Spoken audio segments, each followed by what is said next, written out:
I'm in Shao Kei Wan, all the way in the west side of Hong Kong Island, and I'm about to go and destroy some fresh fishball noodle soup.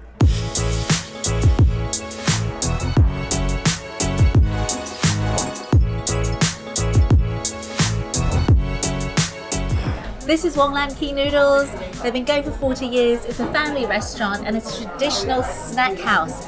And they do lots of different dishes. But what I'm here for is what they do best, a steaming bowl of fishball noodle soup. Awesome, food's arrived and I'm starving. Look at this. This is what I'm here for, their fishball noodle soup. And they make it fresh every morning. Look at that. They've got lots of little bits of green onion in. Succulent. Juicy, got a nice bite, not too soft, it's really fresh. You can really taste the sweetness of the fish. Bloody hell, that's good. That was some of the best fishball noodle soup I've had, but I don't want to go to Hong Kong every time I want a bowl full of it.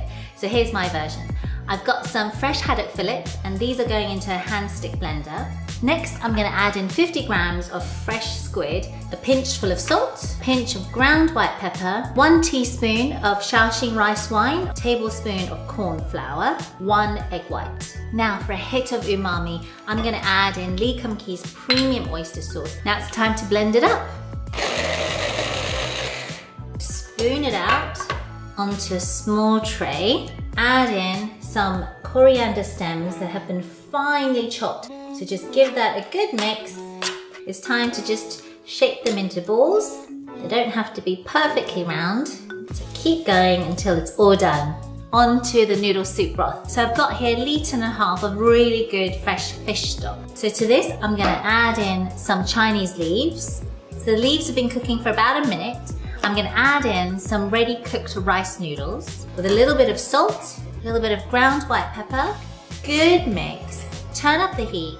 It's time to cook the fish balls. Now just cook the fish balls for a couple of minutes and I'm going to flavour the broth with some Lee Kum Kee premium light soy sauce. Just going to enhance the rich umami flavour. A touch of Lee Kum Kee's toasted sesame oil enhance the richness of that broth. So you know when the fish balls are done, when they've risen to the surface and they've turned a complete opaque white, and it's time to serve.